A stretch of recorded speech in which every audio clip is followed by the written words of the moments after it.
관세사 2차 시험 기본 이론을 시작할 텐데요. 제가 처음에 이제 관세법 2차를 맞닥뜨렸을 때가 이제 막 1차 끝나고 이제 1차 시험 합격하고 나서였던 것 같은데, 그때 생각해 보면 이게 그때는 이 1차 관세법이랑 2차 관세법이랑 다르다는 걸 그렇게 크게 깨닫지는 못했던 것 같아요. 그러니까 이게 1차는 아무래도 객관식이다 보니까 많이 읽어야죠. 많이 물론 이해를 바탕으로 해가지고 눈에, 저는 솔직히 1차 같은 경우에 눈으로 익힌다는 느낌이었거든요. 그래서 1차 문제를 뭐 다들 보셔서 아시겠지만 이게 지문이 조금 이제 보기가 많잖아요. 보기가 많아서 읽다가 조금 어색한 부분 그런 걸 찾거나, 아니면 물론 진짜 어려운 문제는 뭐 이렇게 비교하거나 하는 문제도 있긴 한데, 그래서 눈으로 많이 이렇게 익혔던 것 같아요. 그래서 1차를 공부할 때는 관세법을 이제 주로 이제 문제 풀이 교재를 가지고 문제를 풀어보고 틀린 건 가서 이렇게 찾아보고 하는 식으로 했던 것 같은데, 근데 2차는 완전 다르죠. 2차 같은 경우에는 기출 문제를 보셨는지 모르겠지만 뒤에서도 말할 텐데 웬만하면 한번 기출 문제를 한번 봐 보셨으면 좋겠어요. 이게 문제가 일단 뭐 몇 줄이 안 되죠. 길어야 한 세네 줄, 요즘 조금 길어져서 한 세네 줄이었는데, 예전 같은 경우에 그냥 뭐 한 줄, 두 줄 이렇게 해서 키워드 하나를 딱 던지고 이제 거기에 대해서 이제 우리가 머리에 들어있는 걸 이제 쫙 풀어서 쓰는 거죠. 예. 그래서 1차 같은 경우에는 아무래도 눈으로 좀 익히는 게 많았다면, 2차 같은 경우에는 진짜로 이제 암기 과목이죠. 암기. 예. 특히 그리고 관세법 같은 경우에는 암기 연령이 굉장히 많죠. 여러분이 이제 조금 저도 착각을 했던 거였는데, 착각하실 수 있는 게 관세법이 1차도 있고 2차도 있기 때문에 나는 이걸 다 알고 있다고 생각을 하시는데, 막상 이제 문제 풀이 이제 시간대 이제 써보거나 직접 써보거나, 아니면 조금 늦으신 분들 이제 모의고사 할 때 이제 쓰실 때 답안을 작성하실 때 그게 딱 와요. 아, 내가 모르는구나, 이런 게 딱 오거든요. 그래서 그리고 관세법이 제일 지금 2차 과목 중에 제가 생각했을 때는 외워야 될 게 제일 많은 과목이에요. 정확하게. 그러니까 정확하게 외워야 된다는 거는, 우리가 왜 관세법도 이제 설명문 같은 게 있고 이제 법령 시행 규칙이 딱 있죠. 근데 우리 시험에 실제 써야 되는 내용은 법이랑 시행령 시행 규칙, 요걸 그대로 거의 필사할 정도로 하면 고득점을 받는 거죠. 그럼 이제 보면 HS 같은 경우에도 이제 뭐 호의 용어나 주규정이 있긴 한데, 그것들이 이제 거의 필사하듯이 써야죠. 뭐 물론 해설서 내용까지 하면 뭐 그건 큰 책이 막 몇 권씩 나오니까. 근데 준비할 때 HS 같은 경우에 처음에 이제 2차 준비하실 때 조금 이제 생소한 과목이다 보니까 되게 어려워하시는데, HS 같은 경우에 조금 이제 익숙해지고 되면 약간 전략 과목 비슷하게 되시는 분들도 있긴 하더라고요. 예. 아무래도 이게 좀 얇다 보니까, 정확하게 외워야 될 부분이 얇다 보니까 그렇게. 예. 그래서 HS 같은 경우는 좀 얇고, 그 다음에 관세평가 같은 경우에도 물론 사례 판단을 하는 문제에 자기 의견이 조금 들어가긴 하지만, 그 근거 같은 경우에는 법이랑 시행령, 시행규칙을 또 그대로 써야 되죠. 근데 관세평가 같은 경우에는 이제 관세법의 일부에서 이제 조금 발췌돼서 나온 부분이기도 하고, 그다음에 무역 실무도 많죠. 일단 책이 일단 두껍죠. 근데 무역 실무 같은 경우에도 이제 나눠서 좀 보셔야 될 게, 이론 파트가 있고 협약 파트가 있죠. 협약 파트는 제가 말씀드린 것처럼 이제 똑같이 쓰셔야 되는 거고, 이론은 조금 자기가 이해를 하고 있는, 그다음에 키워드 중요한 키워드 위주로 이렇게 좀 풀었으면 고득점을 받게 되는데, 근데 그 협약들도 보면 이제 해석을 해놓은 것만 쭉 이렇게 뽑아보면 제가 생각할 때 관세법보다 작아요. 그래서 제가 누누이 얘기하지만 끝까지 봐야 될 거는 관세법이에요. 저도 이제 시험 치기 전날, 그 다음에 시험 당일날 들어가기 직전까지 계속 봤던 게 이제 관세법 책이었거든요. 그래서 일단 여러분들이 일단 1차랑 2차랑 관세법에 이제 공부를 접근하는 방법이 이제 좀 다르다는 걸 아셨으면 좋겠고, 그래서 이제 저희 강의를 시작할 건데, 일단 오늘은 OT, 이제 이번 시간에 OT로 조금 가볍게 들어주시면 좋을 것 같아요. 그래서 이번 기본 이론 시간에는 일단 뭐 처음에 기본 개념 이해, 학습 목표죠. 아마 제가 설명을 이제 해드릴 텐데, 제가 요 수업에 이제 대상 초점을 어디에 맞춰야 될까 생각을 했는데, 일단은 1차 시험을 보시고 그 다음에 어느 정도 이제 조금 1차 관세법을 조금 안다 라고 생각하는 이제 그런 분들을 초점을 맞출 거고요. 물론 아예 처음에 관세법 1차를 안 보시고 바로 2차를 보셔도 뭐 상관은 없긴 한데 아마 조금 아마 2차를 듣고 뭐 1차 관세법을 봐도 뭐 더 이렇게 쉽게 접근이 됐긴 할 테고, 그 다음에 뭐 안타깝게 떨어지신 분들, 그분들도 아마 다시 한번 들어보시면 아마 이게 내가 조금 다르게 잘못 알고 있었구나라는 걸 조금 아시게 될 거예요. 그래서 기본 개념 이해를 할 거고 그 다음에 실무를 접목한 핵심 용어. 요것도 제가 이제 한번 말씀드린 적이 있는데 이게 공부만 할 때랑 이제 실무를 하고 다시 책을 볼 때 느낌이 확 달라져요. 이게 공부를 할 때는 이게 어떻게 적용되는지도 모르고 그냥 이제 거의 이제 문구만 이제 외우는 거죠. 근데 이제 실무를 하다가 다시 딱 법을 보게 되면 이게 이렇게 해서 이런 규정이 있구나라는 걸 알게 되거든요. 그래서 제가 아무래도 좀 지금도 실무에 지금 통관도 하고 있고 뭐 컨설팅도 하고 있지만 아무래도 조금 여러분들이 보는 시야보다는 조금 더 넓게 볼 수 있지 않을까 해서 했고, 그 다음에 암기식 정리. 이게 제일 중요하죠. 암기식은 진짜 아무리 강조해도 지나치지가 않는데, 암기식을 제가 예전에 이제 한번 멘토를 한 적이 있었는데 그때 이제 수험생 분들이 이제 멘토를 했었는데 의외로 암기식을 안 만드신 분들이 꽤 있더라고요.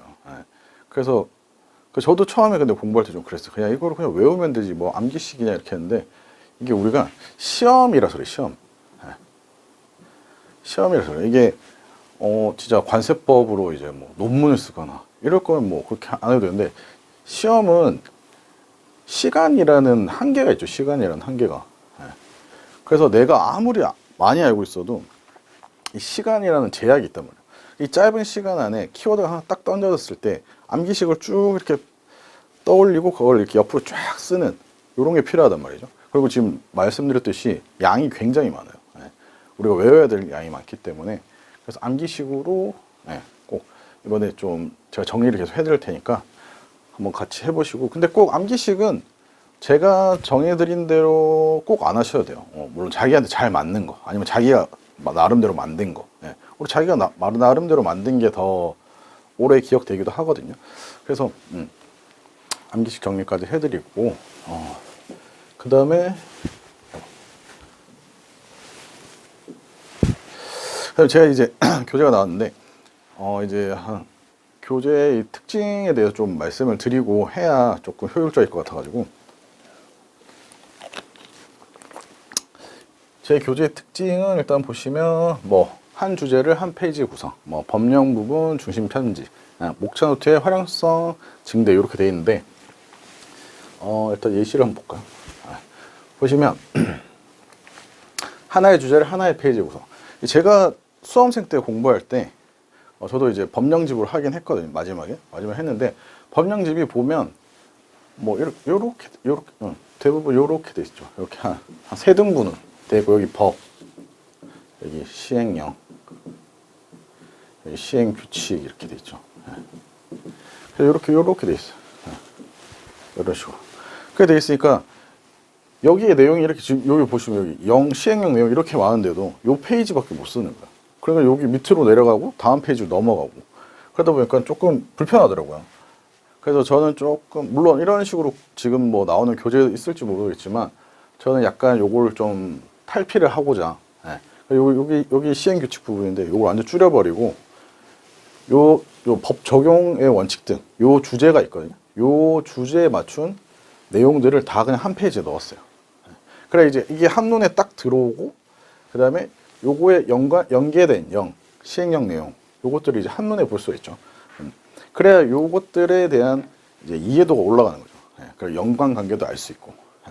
구성을 했는데, 최대한 그래서 요렇게 한 페이지 또는 뭐 두 페이지 이렇게 구성을 하려고 하긴 했어요. 근데 아무래도 이게 내용이 조금 길어지는 것들이 있으면 그거는 어쩔 수 없이 좀 페이지를 나눴다는 거, 그거 좀 이해해 주시고, 그 다음에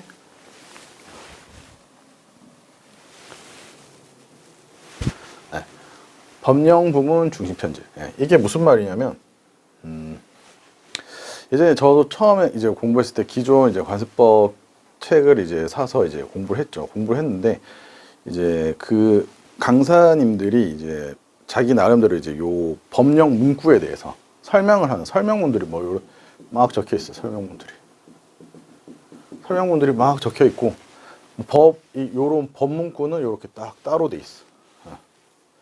따로 돼 있더라고. 여기 설명문 막 적혀 있고. 근데 아무래도 이 설명문이 이 내용은 풀어서 쓴 거니까 더 와닿잖아요. 그 와닿다 보니까 제가 그때 이제 모의고사 보면 이 설명문을 적고 있더라고. 설명문 내용을. 근데 설명문 내용을 적으면 점수가 안 나요. 이 법 내용을 적어야지 점수가 나오거든요. 그래서 제 책에서는 최대한 설명문을 뺐어요. 설명문을 빼버리고, 설명 같은 경우에는 제 수업을 통해서 그냥 들으시고 이해하시고 넘기면 돼요. 이해가 안 가면 뭐 저한테 질문하셔도 되고, 아니면 계속 봐도 되고, 아니면 인터넷 찾아봐도 되고. 근데 우리가 끝까지 봐야 될 거는 뭐냐면 요 법 내용, 법 시행령, 여기 시행규칙은 없지만 시행규칙까지 요즘에 이거를 아까도 말씀드렸지만 거의 필사하듯이 거의 똑같이 쓰듯이, 물론 토시 하나 안 틀리고 쓰기는 힘들죠. 근데 뭐 그 정도 될 때까지 그렇게 계속 봐야 되는 거예요. 그래서 오히려 이런 설명문들이 저는 약간 나중에 되니까 아예 안 보게 되더라고. 아예 이제 볼 때도 요것만 보면 되니까, 요게 시험이니까. 근데 왜 요것만 봐야 되느냐? 우리가 아까도 말했지만 시험이라는 거는 아까 뭐 시간의 제약도 있다고 했지만 한 가지 또 있는 게 뭐야? 시험은 시험 보고 나면 채점 기준이 있어야 돼. 채점 기준이. 기준이 있어야 출제자가 이 기준을 가지고 문제를 내고, 내가 이 기준을 가지고 답을 썼을 때 출제자가 이 기준을 가지고 또 채점을 할 거 아니에요. 그러면 우리 관세법인데 관세법에서 기준이 뭐야? 관세법이지 뭐. 법령, 시행규칙. 근데 예전에 관세법 시험에는 약간 이론적인 내용들이 시험에 나오기도 했어요. 조금 오래되신 분 뭐 그런 거 없으세요? 제가 거의 공부할 초창기 때까지만 해도 뭐 50점 문제는 뭐 서라는 부분 뭐 꼭 써라 막 이런 식으로 돼 있긴 했거든요. 근데 그런 것들이 요즘에 이제 차차 없어졌죠. 왜냐하면 이런 서 내용, 그러니까 이런 관세법의 해석에 관해서 뭐 출제자들 대부분 뭐 교수님들이죠. 뭐 교수님들이 의견이 다를 수가 있잖아요. 의견이 다를 수 있어요. 근데 그러면 A 교수님이 들어갔을 때 뭐 A 의견을 쓰면 고득점을 받고, B 교수님이 출제자가 됐을 때 이 수업을 들은 사람들은 고득점을 받고, 이 말이 안 되잖아. 그래서 이게 좀 말이 많았죠. 뭐 몇 년 전에 좀 약간 불미스러운 사건도 있었고. 그래서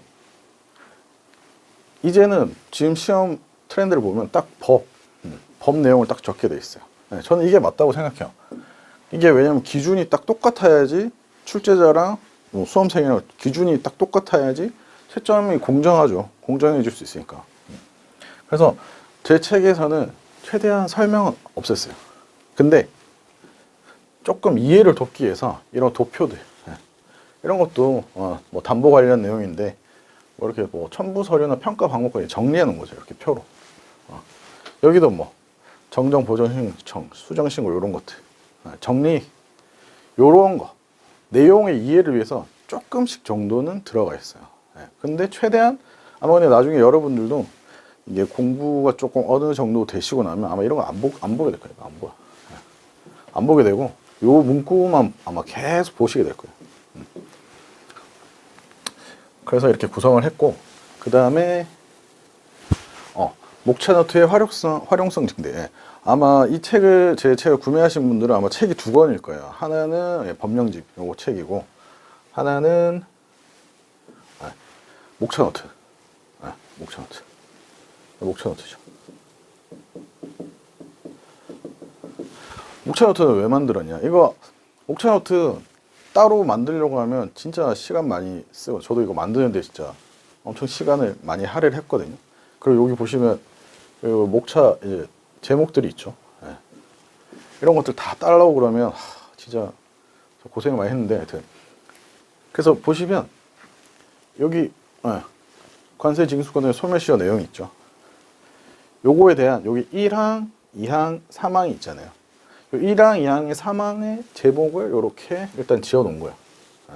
이렇게. 근데 요 목차 제목은 임의의 목차, 임의. 제가 요 내용 보고 여기서 딴 거예요, 딴 거 그냥. 근데 이런 걸 왜 해놨냐? 나중에 뒤에 가서도 얘기하겠지만 요 수업을 들을 때 일단 제 수업을 이렇게 듣잖아요. 기본 인터넷 강의를 통해서 듣잖아요. 듣고 나서 복습을 이걸로 하라는 거예요. 복습.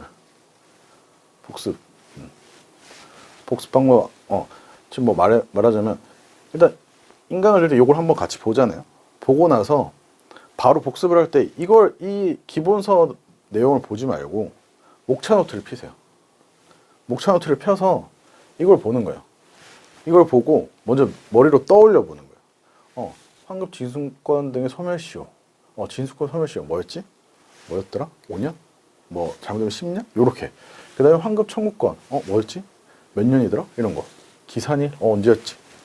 이걸 처음에 떠올려보고 최대한 떠올려본 다음에 그 다음에 다시 기본서를 보는 거예요. 네. 그러면 효과가 엄청나죠. 근데 이걸 왜 하느냐? 이 인출 테스트라고 하는데 이걸 왜 하느냐면 우리 어쨌든 기본 나중에 최궁극에 가서는 2차 시험을 보는 거잖아요.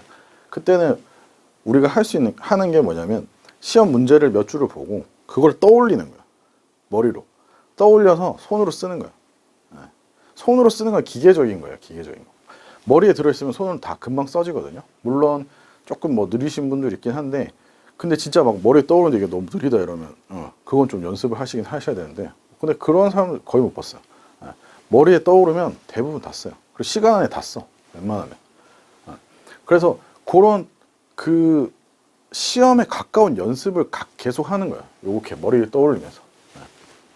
그래서 나중에 됐을 때는 제가 기본서를 많이 본다 했죠. 기본서를 많이 보다가 나중에 됐을 때 요 목차 노트만 보는 거예요.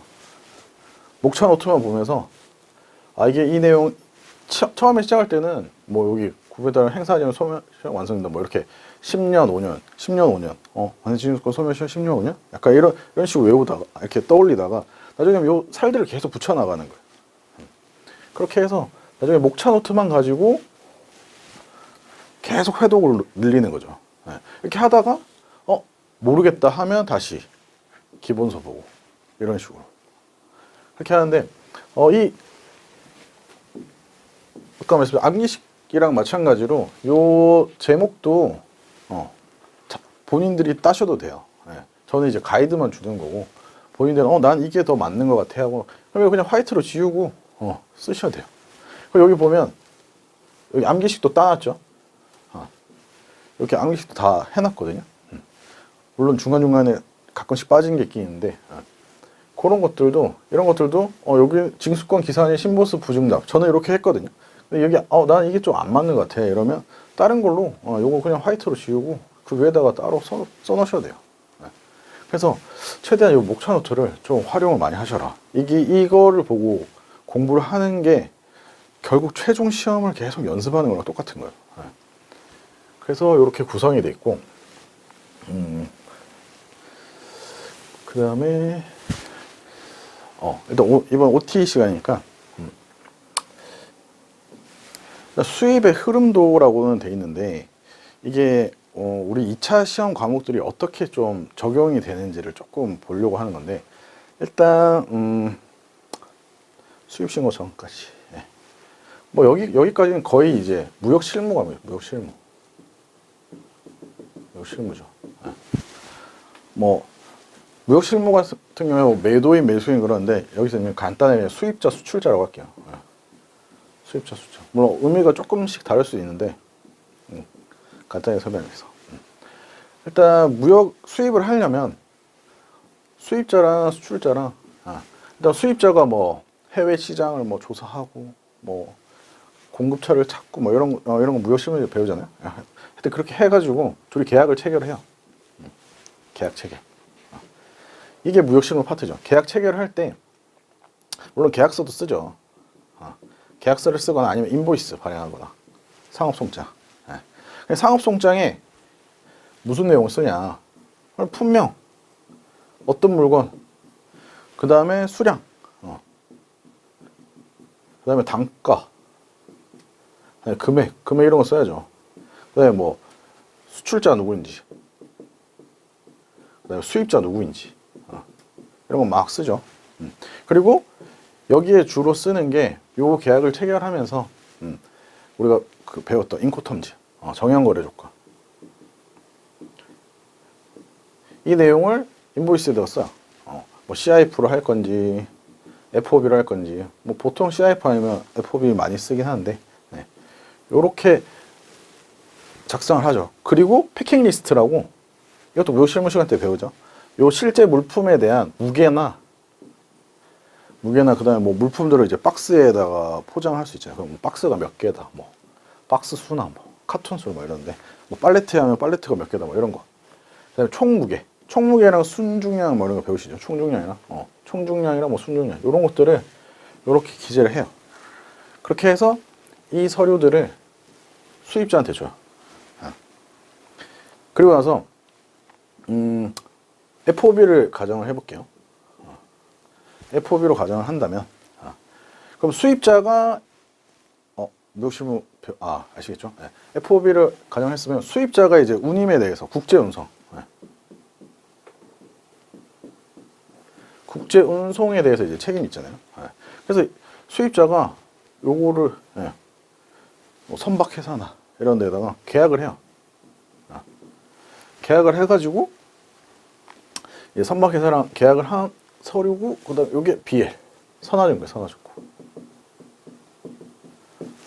선사에서 이제 선화증권을 발행을 해주죠. BL이라고 그러는데 BL을 발행해주고. 근데 그러면 요 과정에서 보험을 들 거냐? 수입자가 보험을 들 수도 있고 FOB 같은 경우 들 수도 있고 안 들 수도 있죠. 보험 들면 보험 서류까지. 그리고 나서 이게 만약에 FTA 적용 물품이다. FTA 협정 세율 적용 물품이다 그러면 원산지 증명서가 있어야 되죠. 만약 중국에서 지금 수입이 되는 거다 하면 중국에서 발행한 원산지 증명서, 이것도 발행을 해줘요. 그래서 요 서류들을, 좀 더러워졌는데, 이 서류들을 수입자한테 줘요. 어디 가서 수입자한테 주죠. 그러면 수입자는 이 서류를 보통 신고인인 우리 관세사들한테 줘요. 물품은 통관을 수입 신고를 해야 되니까. 그렇죠. 수입 신고. 이때 이제 관세사 우리들이 이제 역할이죠. 이렇게 하는데, 그럼 요 이제 서류들은 다 됐어. 그러면 이 물품을 실제로 이제 요 계약을 했죠. 계약을 해서 요 수출자가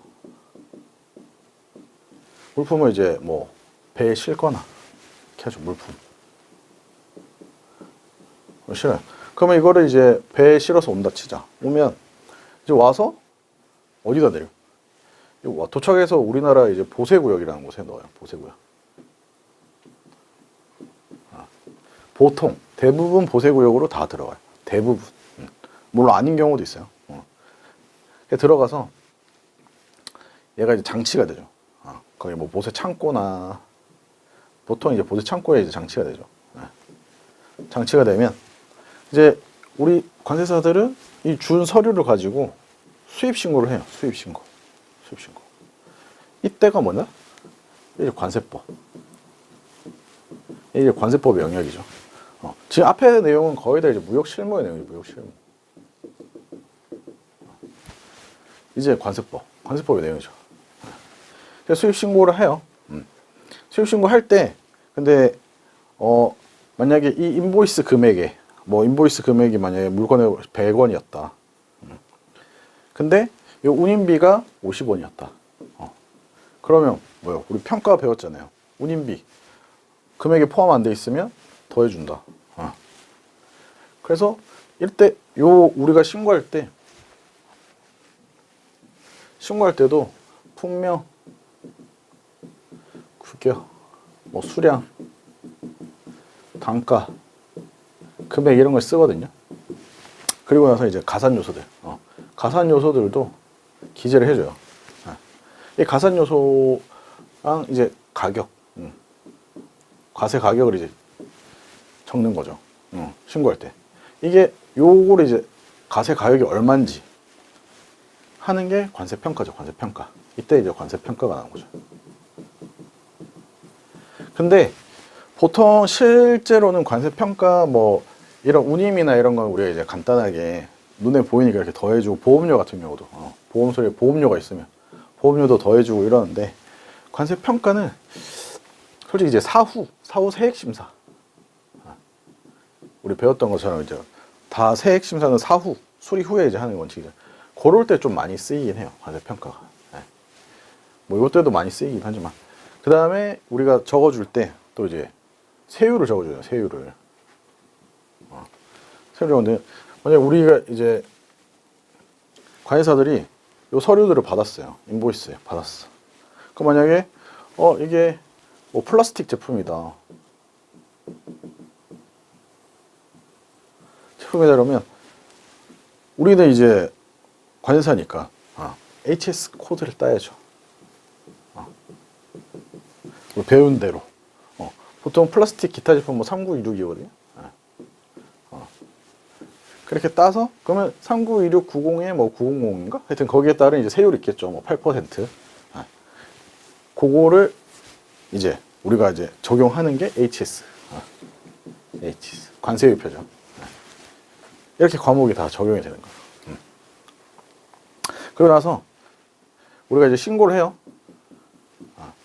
세관에다가 수입 신고를 해요.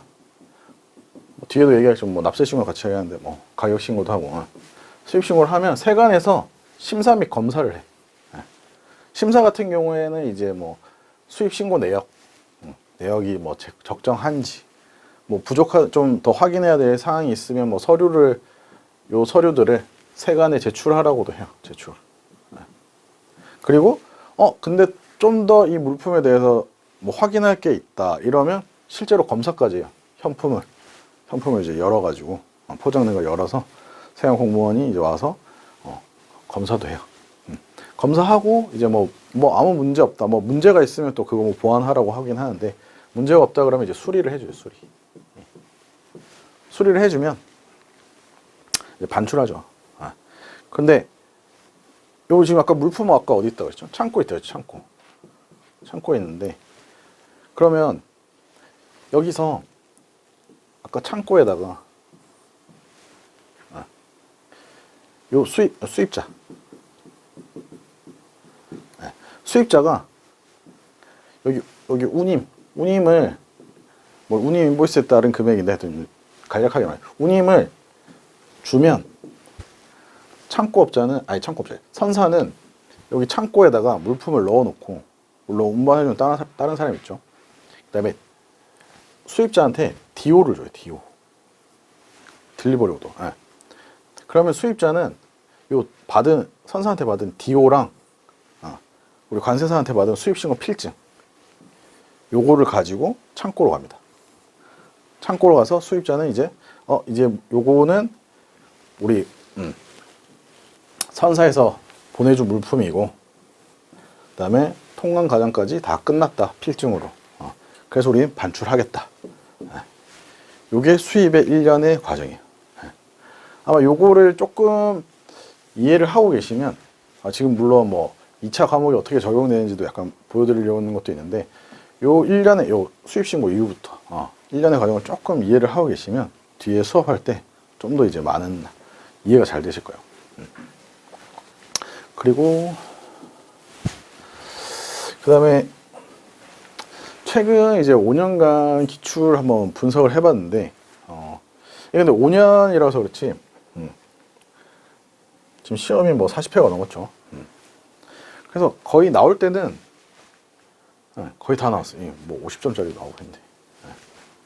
그래서 여기 보시면 뭐 운송수단 지금 여기 0이라 돼 있고, 뭐 운송도 0이라 돼 있고, 뭐 10장 여기도 0이라 돼 있고, 뭐 여기 뭐 비율 총칙 0.2 뭐 이렇게 돼 있긴 한데, 낮은 것도 있고 높은 것도 있긴 한데, 이게 지금 5년간이라서 그렇지 이게 더 뒤에 데이터까지 다 가져오면 여기도 좀 많아요. 예. 기출이 꽤 많이 됐어요. 근데 여기서 좀 우리가 유의미하게 좀 볼 사항은, 보시면 이게 이 5년 동안 법 내용에서 나온 조금 계속 줄어들고 있죠. 그 다음에 시행령 올라가고, 시행규칙 뭐 요때 안 나왔다가 다시 올라가는 추세죠. 그래서 보시면 여기 거의 여기 중간으로 수렴하죠. 그래서 우리가 예전에는 관세 법 위주로 많이 했어요. 법 위주로. 그다음에 좀 시행령 조금. 관세법에 이제 관련된 시행령 이렇게 많이 했었는데, 이제 규칙까지. 규칙이 뭐 작년 같은 경우에는 뭐 28점 가까이 나왔죠.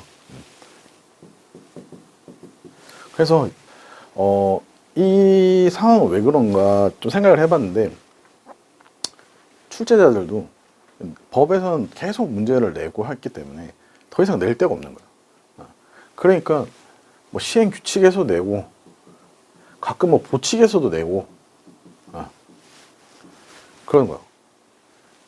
그리고 우리 시험은 절대 100점 맞기 위한 시험은 아니다라는 거. 절대 100점을 맞을 수가 없어요. 관세법은. 관세법도 그렇고 다른 과목도 그렇고 2차 과목은 그렇게 출제를 하질 않아요. 그렇기 때문에 그래도 우리는 이제 최대한 100점을 맞을 것처럼 이제 공부를 해야 되는 거죠. 그래서 이번 아마 제가 기본을 한 2달 정도 할 건데, 기본으로 심화를 또 2달을 할 거예요. 그래서 기본 2달을 할 때는 법 위주로 법 위주로 빨리 할 거예요. 법 위주로. 근데 플러스 시행령 중요한 부분들을 같이 이렇게 엮어서, 왜냐면 이게 원래라면 이게 기본 심화를 조금 섞어서 한 뭐 3달, 4달을 잡을까 했는데, 그렇게 생각하니까 여러분들이 이제 공부를 하실 때 그러면 3달, 4달 만에 1회독이 되는 거더라고요. 근데 그런 것보다는 회독을 조금 빨리 하는 게 좋긴 하거든요. 왜냐하면 이게 앞부분에 나왔던 내용이랑 뒷부분에 나왔던 내용이랑 약간 이어지는 내용도 있고, 그렇기 때문에 그냥 빨리 한번 돌고 또 돌고, 이게 중요해서, 그래서 일단 기본 2달로 해서 빨리 법이랑 좀 중요한 시행령들 위주로 한번 빨리 돌고, 그다음에 심화 같은 경우에는 시행령이랑 규칙, 시행규칙 요 위주로 할 거예요. 물론 법도 해야죠. 법도 조금 다루는데 비중을 그렇게 많이 두지 않고, 시행령이랑 시행규칙, 요거는 이제 아무래도 요즘 추세가 시행령, 시행규칙이 많이 나오다 보니까 요렇게 진행을 할 거예요.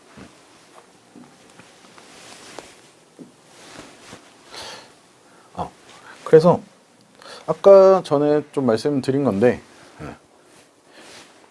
요 수업 같은 경우에는 이론 수업이죠. 이론 수업인데, 일단 아까 말씀드렸듯이 법 중심의 이론 강의. 일단 법 위주. 뭐 플러스 중요한 시행령.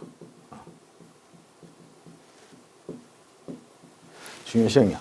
이렇게 같이 갈 거고, 이렇게 하신 다음에 제 기본 강의 들으시고, 아까 말씀드린 목차 노트를 일단 복습하세요. 목차 노트를 펴놓고 머리로 일단 먼저 떠올려 보는 거예요. 완벽하지 않아도 돼요. 절대 완벽하지 않아도 돼요. 완벽할 수도 없고, 한 번 듣고는 복습을 한 다음에, 그 다음에 기본서 복습. 기본서 복습을 하는 거예요. 기본서를 한번 읽어보는 거. 근데 이 목차 노트로 복습하는 경우도 뭐 너무 막 시간을 막 1시간, 2시간씩 뺄 필요 없이 그냥 딱 보고 떠올리는 내용만 떠올려 보고, 그 다음에 기본서 복습. 그 다음에 기본서를 가지고 목차. 아까 목차 노트에 있죠. 나는 이 목차가 더 마음에 들어. 아니면 나는 이 암기식이 더 나한테 맞는 것 같아. 그러면 수정해도 돼요. 수정. 편하게. 화이트로 끊고. 그래서 아마 요런 사이클을 한 4달 정도 하시면 아마 실력이 엄청 올라가 있을 거예요. 그리고 그 다음에는 이건 제 이제 경험을 바탕으로 이제 말씀드린 건데, 수험 공부를 할 때는 아무래도 우리가 이 시험을 선택하기에는 뭐 다 각자들의 이유가 있을 거라고 생각을 해요. 뭐 저 같은 경우도 뭐 선배 형이 뭐 관세사여가지고 뭐 이렇게 하게 됐는데 일단 저는 처음에 시작할 때 조금 이 시험을 좀 만만하게 봤어요. 만만하게 봐가지고 뭐 조금만 하면 되겠지라고 했는데 절대 그렇지 않더라고요. 그래서 저는 사람들의 머리 지능 뭐 이런 거 얘기하죠. 이런 거 생각해요. 이렇게 여기 좀 진짜 우리 소위 말하는 천재들 책 한 번만 쭉 보면 그냥 쫙 머리에 다 들고 딱 외워지는 사람들 한 여기 한 1% 정도 될 것 같아요.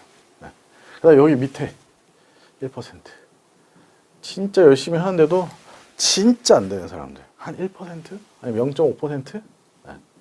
우리는 다 평범한 여기 거의 98%에서 99%는 저는 다 여기라고 생각해요. 근데 우리 시험에서 빨리 붙는 사람들의 특징이 뭐냐? 성실하다. 성실해요. 딱 정해진 시간에 딱 정해진 만큼을 하고 꼭 뭐 그 시간에 앉아있어 공부가 안 된다고 하더라도 그 시간에 앉아있더라고요. 그런 사람들이 빨리 붙어서 나와요. 저도 처음에는 이제 별로 성실하지 못했거든요. 맨날 공부한다고 하면 뭐 놀고 이랬는데 마지막 이제 합격하는 그 해에는 제가 생각해도 좀 열심히 하긴 했어요. 일요일에도 뭐 3시까지 나가서 공부하고. 근데 또 뭐 성실하다는 게 보시면 이렇게 뭐 날이 있으면 계획을 막 이만큼 짜나요? 이 정도까지 뭐 이게 계획을 100이라고 치면 물론 매일 하루 이틀 3일 동안 매일 100씩 이렇게 하면 제일 이상적이죠. 뭐 4, 5일 뭐 끝까지 쭉까지 그러면 이제 합격하겠지. 근데 이런 사람은 아까도 말했죠. 한 1%밖에 없어요. 1%밖에. 이 이 성실한 사람도. 그래서 저는 이때는 100% 하고 이때는 한 50% 하고 이때는 또 한 80% 하고 이게 저는 성실하다고 생각해요. 이게 제일 우리 보통의 우리 사람들이 할 수 있는. 근데 이거를 끊임없이 계속 이렇게 왔다 갔다 하면서 하는 거 이게 중요하거든요. 제가 처음에 계속 실패했던 이유가 저는 약간 좀 소심한 완벽주의자라고 해서 100의 계획을 다 세워놨어요. 100에 100 이렇게 세워놨어.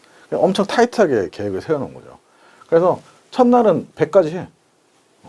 100까지 했는데 다음날은 이때 너무 힘드니까 한 50까지밖에 못해요. 그런데 다음날은 더 힘드니까 그냥 안 해. 안 하니까 또 이 전체 계획이 다 무너져 버리죠. 무너져 버리니까 이거를 다시 다 갈아엎고 또 다시 계획을 짜는 거예요. 또 다시 계획을 또 짜. 계획을 또 막 짜요. 이걸 계속 반복하니까 안 되는 거예요. 그러니까 계획을 짤 때도 좀 그냥 널널하게 짜고 이거 다 못하고 그냥 내일 하지 뭐. 내일 하지 뭐 계속 뭐 미루면 안 되겠지만 어느 뭐 한 3시간 계획을 했는데 한 2시간 했다. 그냥 너무 힘들어서 못하겠다. 그러면 진도 내일 미루고 하고 끝까지 하는 게 중요해요. 시험 직전까지. 시험 직전까지 끝까지 하는 게 중요하거든요. 그래서 이런 성실성이 좀 필요하고 성실한 사람들이 빨리 붙어요. 그리고 아까도 말씀드렸지만 그다음에 정기적 휴식. 이것도 굉장히 중요해요.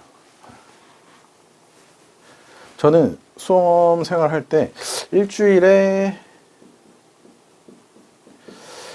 토요일 날 모의고사 보고 그 모의고사 풀이까지 하고 한 저녁 10시부터 저녁 10시부터 다음날 일요일 한 3시까지는 쉬었어요. 그냥 마음 푹 놓고 쉬고 그 다음에 하루에 한 1시간, 한 30분에서 1시간 이 정도도 뭐 점심시간, 저녁시간 빼고 한 저녁 먹고 이제 공부하면 되게 머리 아플 때가 있거든요. 그러면 이제 그 근처 독서실 근처에 공원 가서 그냥 계속 이제 걸으면서 음악 듣고 막 이렇게 했거든요. 그러니까 제가 떨어졌을 때 공부를 했을 때는 휴식이라는 게 죄악시라고 죄악이다 이거는 쉬는 건 말이 안 된다. 계속 저를 극으로 몰아넣으니까 이게 더 스트레스를 받고 더 힘들어가지고 아예 그냥 공부를 놓게 되더라고. 그런 것보다는 적당한 휴식이 필요해요. 물론 저도 이 10시부터 3시까지는 이제 모의고사 1월부터 6월까지 했을 때고 그 전에 한 12월 그때는 한 토요일 하루 정도 토요일 한 오후부터 한 일요일 한 저녁까지는 그냥 쉬었던 것 같아요. 그래서 정기적인 휴식도 중요하고 그 다음에 우리가 아무래도 고시고요 고시. 고시라서 2차까지는 고시잖아요. 근데 2차가 있는 시험 그리고 또 이렇게 서술을 해야 되는 시험은 아무래도 절대적인 학습 시간이 필요해요. 아까 제가 말씀드렸듯이 뭐 100% 하고 뭐 80% 하고 뭐 이렇게 하는데 이것들이 어쨌든 축적이 돼가지고 한 절대적인 학습 시간이 필요해요. 맨날 뭐 10 이렇게 하면 그건 안 되는 거죠. 그래서 절대적인 학습 시간이 필요하다. 그리고 아까 말씀드렸던 인출 테스트 이게 제일 중요하지. 이게 저도 공부를 좀 오래 했는데 하면서 별의별 방법을 다 해봤어요. 뭐 관세법 공부할 때도 뭐 그냥 써보고 계속 써. 계속 깜지처럼 계속 써. 아니면 뭐 중얼중얼 거리거나 뭐 독서실 한 구석에서 막 중얼중얼 다 안 돼. 다 그냥 쓰는 것도 그냥 그 책 보고 그냥 쓰는 거잖아요. 책 보고 그냥 이렇게 계속 쓰는 거예요. 그냥 머리 안 들어오지. 그냥 중얼중얼 거리는 것도 그냥 책을 보고 읽는 거잖아요. 그러니까 외워지는 게 아니야. 암기가 아니야. 인출 테스트는 내가 이거 봤다. 그럼 책을 딱 덮고 그걸 떠올려 보는 거 머리로. 아까 말씀드렸듯이 최종 시험이 그거라고 했잖아요. 최종 시험 때 몇 문장을 딱 보고 그 내용을 딱 떠올려서 손으로 써야 되는 거예요. 계속 그 연습을 해야 된다. 인출 테스트. 요게 진짜 중요해요. 제가 원래 암기를 되게 싫어했는데 우리 시험이 다 거의 다 암기잖아요. 결국 이거를 연습을 많이 해서 합격을 했는데 그래서 그 보통 책의 앞부분에 보면 이제 목차가 이렇게 쭉 있잖아요. 뭐 1조부터 쭉 이렇게 있는데 나중에 진짜 이제 공부를 많이 하신 분들은 그것만 본다고 하더라고요. 목차를 보고 이제 쭉쭉쭉 계속 머리에 떠올리고 까먹었으면 그 부분 가서 보고 이런 식으로 계속. 그리고 말씀드리고 싶은 게 기출 분석. 아까도 말씀드렸죠. 기출 분석은 지금 바로 하셔야 돼요. 지금 바로. 지금 바로 하셔도 되는데 어떤 거냐면 저 같은 경우는 한 10년치 과거 10년치 기출 문제를 다 뽑아가지고 이거를 푸는 게 아니라 풀면 또 시간 너무 많이 걸려요. 지금 어떻게 풀어? 기본 이론 이제 듣는데 이건 어떻게 쓰냐면 요 기출 문제 만약 가상금이다. 가상금이 나왔다. 그러면 뭐 2020년에 가상금이 50점으로 나왔다. 이러면 책에 기본서에 요 가상금 내용이 있는 페이지로 가서 거기다 표시만 해놓은 표시만. 2020년 50점 기출. 이런 식으로 표시만 해놓는 거야. 그러면 아마 요거를 다 표시하시다 보시면 어느 주제에 계속 이렇게 좀 많이 나왔던 주제가 있어요. 일단 그거는 이제 중요도는 이제 뭐 지금 당장은 둘 필요 없고 지금 이제 다 똑같이 중요도를 다 가져가는 거고 이건 언제 나중에 힘이 되냐면 나중에 끝에 시험 거의 다 달았을 때 그때 이제 요런 것들 위주로 조금 보는 것도 도움이 되죠. 그래서 지금 기출을 먼저 보는 게 맞아요. 기출 문제를 보고 이게 시험이 이런 식으로 나오는구나. 그걸 아셔야 돼요. 그걸 알아야 내가 공부를 이렇게 해야 되는 거구나. 이런 것도 나오기 때문에 기출 분석 꼭 하시고 기출 분석 같은 경우는 아까 시간 너무 뭐 잡아먹지 말고 그냥 이렇게 표시하는 정도. 문제 한번 보고 이게 이렇게 나오고 이 부분에서 나왔다. 표시하는 정도. 그 다음이 지금 제가 수업하고 있는 날짜가 지금 5월 달이니까 5월 중순이니까 우리는 지금 한 1년 정도 넘게 이제 시간이 남았죠. 1년이면 진짜 많이 나온 거야. 지금 대부분 지금 6월 달에 2차를 보겠죠. 근데 뭐 1차 보시고 뭐 안 보시는 분도 있고 보시는 분도 있는데, 웬만하면 이제 1차 합격하신 분들은 2차 요 시험을 한번 들어가 보시는 걸 추천드려요. 예. 물론 저도 안 들어갔습니다. 한 번도. 안 들어갔는데, 처음에 1차 했을 때 안 들어갔는데, 근데 이게 도움이 많이 된다고 하더라고요. 이렇게 유형 파악, 그리고 내가 어떻게 공부해야 될지. 예. 그래서 지금 6월에 2차를 보시는 분들은 뭐 잘 보시겠지만, 물론 여기서 또 뭐 합격하시는 분들도 있고, 당연히 뭐 불합격하시는 분들도 있죠. 근데 이게 6월에 시험을 보면 이제 10월 달에 결과가 나오잖아요. 10월에 나오면 불합격하신 분들은 한 10월에서 한 11월 계속 이제 시험을 보실 생각이 있었다면 이때부터 이제 시작을 해요. 다시. 근데 6월 달에 시험을 보고 10월이면 한 4개월? 4개월 정도 이제 공부를 놓는 상태란 말이에요. 그런 상태이기 때문에 좀 회복하는데 조금 시간이 걸려요. 근데 우리는 지금 5월 달부터 시작하면 1년 더 남았지. 1년 더 동안 할 수 있는 거죠. 그래서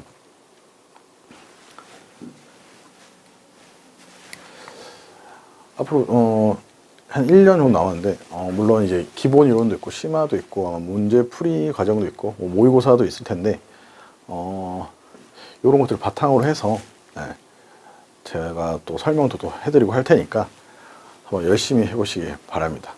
OT는 여기까지 하도록 하겠습니다.